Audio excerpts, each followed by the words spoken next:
La tercera estrofa brilla con seres fantásticos, duendes traviesos y unicornios magníficos.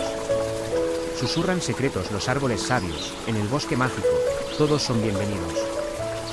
En la cuarta estrofa, el bosque cobra vida plena, un refugio místico donde el alma se serena. La magia se entrelaza con cada paso dado, en el bosque mágico, todo es renovado. En 4 estrofas, el bosque mágico florece, un poema breve donde el encanto acontece. Un rincón de sueños donde el corazón se expande, en el bosque mágico, el amor se comprende.